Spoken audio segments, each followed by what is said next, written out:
खव्याची पोळी म्हटलं की मस्त कडेपर्यंत सारण गेलेलं आणि त्याचबरोबर खुसखुशीत असलं की सगळ्यांना आवडतो। नमस्कार, सविताज किचन मराठीमध्ये अगदी मनापासून स्वागत आहे। काही मोजक्या टिप्स जर तुम्ही वापरताल तर मस्त खमंग खुसखुशीत कडेपर्यंत सारण गेलेली पोळी तुमची सुद्धा तयार होणार। खवा जास्त दिवस टिकण्यासाठी कोणती काळजी घ्यायची आणि पोळी टम्म फुगण्यासाठी काय करायचं ते सगळं या व्हिडिओमध्ये दाखवलेलं आहे। तर व्हिडिओ आवडल्यास व्हिडिओला नक्की लाईक करा। चला तर मग रेसिपीला सुरुवात करूया। इथे मी अर्धा किलो खवा घेतलेला आहे। पहिल्यांदा आपल्याला भाजून घ्यायचा आहे। लक्षात ठेवा, खवा घेते वेळेस फ्रेशच घ्यायचा आहे आणि खवा पहिल्यांदा भाजून घेतल्यामुळे पोळ्या छान चविष्ट होतात। तर खवा भाजते वेळेस अशा पद्धतीने जाड बुडाची कढई घ्यायची, पसरट असलेली कढई घ्यायची, म्हणजे खवा व्यवस्थित भाजला जातो। तर या पद्धतीने खवा भाजून ठेवल्यामुळे साधारण महिनाभर खवा हे फ्रीजच्या शिवाय सुद्धा छान टिकून राहतो। तर सुरुवातीला खवा जे आहे अशा पद्धतीने पातळ असतो। जसजसं हे भाजल तसतसं त्याचा रंग चेंज होतो आणि त्याचबरोबर थोडंसं घट्ट होतो। त्यावेळेस आपला खवा छान असा भाजला समजायचा। तर या ठिकाणी इथे या पद्धतीने खवा झाल्यानंतर आपल्याला यामध्ये टाकायचे साखर। तर इथे मी 350 ग्राम कप न मोजल्यास 1.5 कप इतकं साखर टाकून घेतलेलं आहे।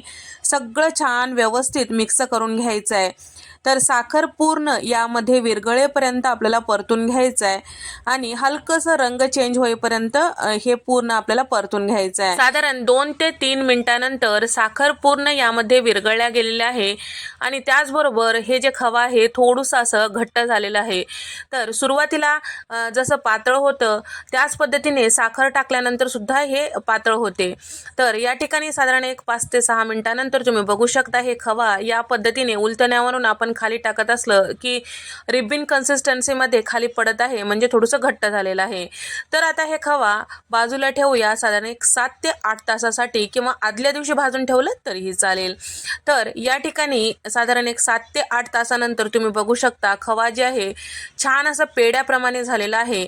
तर या पद्धतीने जेव्हा तयार होतं तर त्यावेळेस पोळ्या ज्या आहेत अतिशय सुंदर होतात।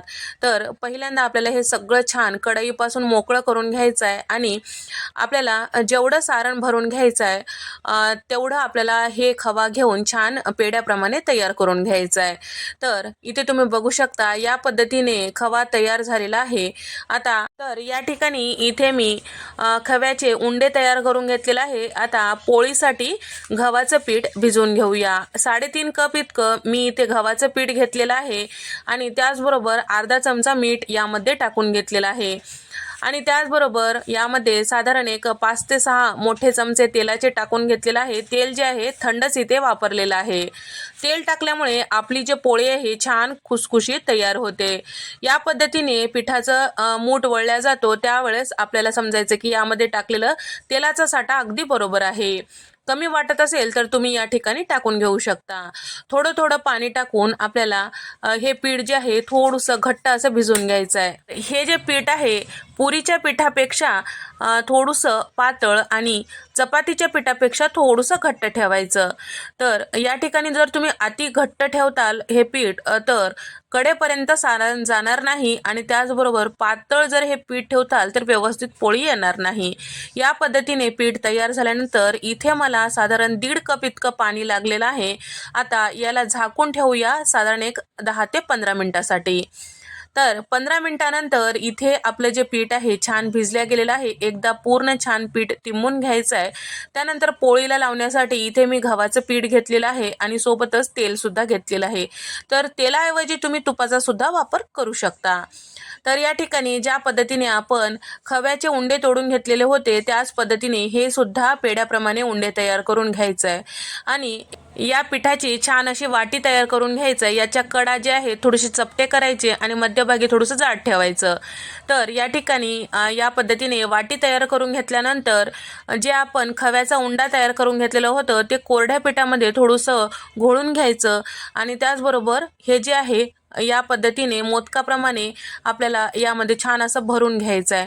खालचं पीठ वरच्या साईडला ओढून खव्याचं सारण मध्ये दाबून घ्यायचं आहे, म्हणजे व्यवस्थित असं याला पॅक करून घ्यायचं आहे। पहा, अशा पद्धतीने आपल्याला हे जे उंडा आहे व्यवस्थित भरायचं आहे. इथे व्यवस्थित जर नाही भरलं तर पोळी फुटू शकते आणि फुगत नाही. आणि वरच्या साईडला या पद्धतीने छान असं पॅक करून घ्यायचं आहे. जर व्यवस्थित चिकटत नसेल तर थोडंसं दुधाचा हात लावायचा. तर या ठिकाणी छान असं हे उंडा भरून झाल्यानंतर हाताने हे सारण पूर्ण पैस करून घ्यायचं आहे. त्यानंतर आपल्याला लाटून घ्यायचं आहे. तर लाटते वेळेस थोडंसं कोरडं पीठ यावर टाकून लाटायचं आहे. जास्तीचा पिठाचा वापर करायचा नाही आणि लाटते वेळेस सुद्धा याच्या कडा अगोदर लाटायच्या. अगदी हलक्या हाताने लाटायचं. याचं सारण सगळीकडं पसरेल या पद्धतीने लाटून घ्यायचं आहे. या ठिकाणी इथे आपली पोळी तयार झालेली आहे. सारण जे आहे सगळीकडे छान व्यवस्थित पसरल्या गेलेली आहे. इतपत जाडीची इथे मी पोळी तयार करून घेतलेली आहे. तुम्हाला जर पिठाचा छान वाटी तयार करायला येत नसेल तर या पद्धतीने छोट्या पुरीप्रमाणे लाटून घ्यायचं आणि खव्याचं जे उंडा आहे थोडंसं कोरड्या पिठामध्ये घोळून घ्यायचं आणि व्यवस्थित याच्या कडा जे आहे एका ठिकाणी करायचं आहे. तर खव्याचा उंडा कोरड्या पिठामध्ये घोळून घेतल्यामुळे पोळी फुगते वेळेस छान मदत होते. तर या ठिकाणी हे उंडा सुद्धा छान असा भरल्या गेलेला आहे. आता पोळी लाटून घेऊया.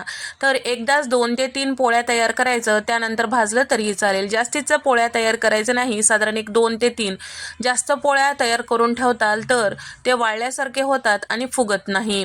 तर लक्षात ठेवा, आपण जेव्हा पोळी लाटून घेतो त्याच्या कडा अगोदर लाटून घ्यायचं आणि मध्यभागी अजिबात दाब देऊ द्यायचं नाही. आणि लाटते वेळेस अगदी जोर देऊन तुम्ही लाटताल तर सारण बाहेर येऊ शकतो आणि त्यावेळेस पोळी फुटणार आणि त्याचबरोबर आपली पोळी बिघडणार. तर हे लक्षात ठेवून अगदी हलक्या हाताने जमेल तेवढं हळूवारपणे आपल्याला हे पोळी लाटून घ्यायचं आहे. तर या ठिकाणी लाटते वेळेस थोडाच पिठाचा वापर करायचा आहे.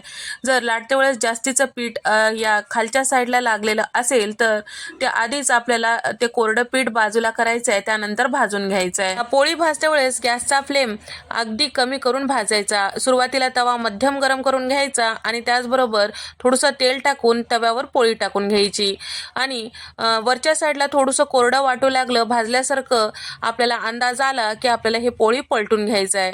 तर पलटून घेतल्यानंतर गॅसचा फ्लेम थोडासा मोठा ठेवायचा आहे. तर इथे तुम्ही बघू शकता मस्त टम्म अशी आपली पोळी फुगल्या गेलेली आहे. तर फुगल्यानंतर यामधला थोडासा हवा काढायचा, त्यानंतर पलटून घ्यायचं. कारण जास्ती फुगलेली पोळी असेल तर पलटून घेत्या वेळेस यामधला हवा हाताला वाफ लावू शकतो. त्यासाठी अशा पद्धतीने थोडंसं फिरवून घ्यायचं आणि सगळीकडून छान भाजून घेतल्यानंतर एका साईडला थोडंसं आपल्याला हवा यामधलं काढून टाकल्यानंतर पलटून घ्यायचं आहे. तर या ठिकाणी तुम्ही बघू शकता खालच्या साईडला मस्त अशी पोळी भाजल्या गेलेली आहे.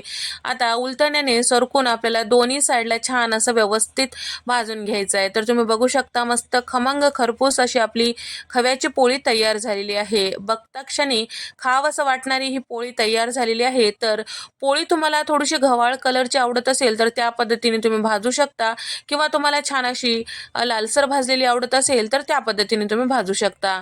तर दुसरी पोळी सुद्धा आपल्याला याच पद्धतीने भाजून घ्यायचं आहे. तर लक्षात ठेवा, पोळी भाजते वेळेस सुरुवातीला गॅसचा फ्लेम कमी असायला पाहिजे. त्यानंतर आपल्याला पलटून घेतल्यानंतर थोडंसं गॅसचा फ्लेम मोठा करायचा.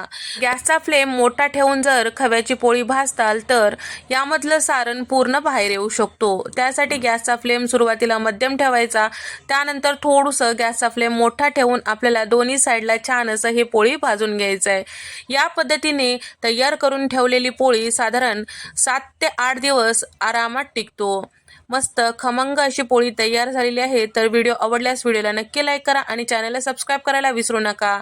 तुम्हाला हा व्हिडिओ कसा वाटला नक्की कमेंट करून सांगा. अशाच मस्त गोड रेसिपीजमध्ये भेट देऊया. तोपर्यंत नमस्कार, बाय.